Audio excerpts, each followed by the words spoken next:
people. But the short story, for those that don't know the financial system, incredible scam. Money has been allocated to those at the top of the pyramid. Those people are the ones that are allowed to print the money. In America, it's the Federal Reserve.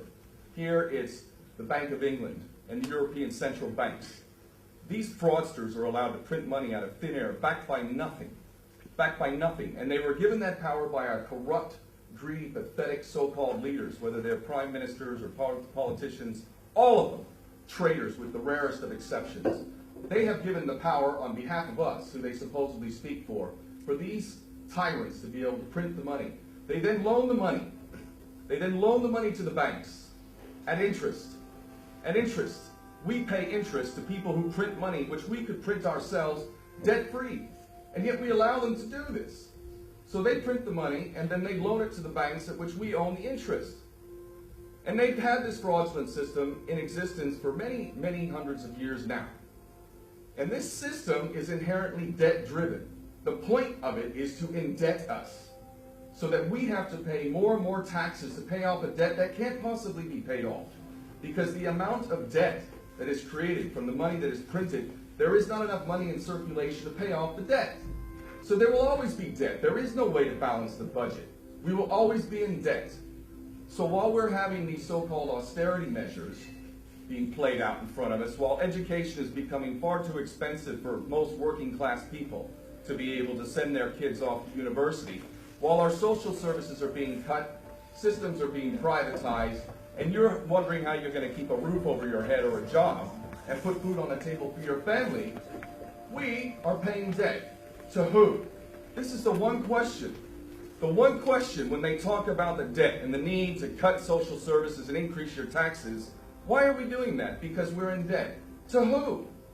Who do we owe the money to exactly? Do we ever think about that? Who do we owe the money to? I'll tell you who we owe the money to. The Rothschilds, the Oppenheimers, the filthy rich banksters that are running this system, that our corrupt prostitute politicians gave the power to these tyrants to do. You all have not worked hard enough. None of you have worked hard enough. None of you working class people out there have worked hard enough. You haven't worked hard enough, and you owe the Rothschilds money. And they're taking away your social services, and they're telling you you need to go fight a war. In Iran now. In Syria. And what do they do with the war? They make money off of us, again. And they send our sons and daughters off to war, to kill innocent people, to rape them, to steal their land. And all the while, with hypocrisy doesn't even begin to explain us talking about freedom and democracy. It is a joke, and it mocks all of us. And the head of the snake is the financial system. And Henry Ford rightly said, it's a good thing that people don't understand the financial system, because if they did, there will probably be a revolution by the morning.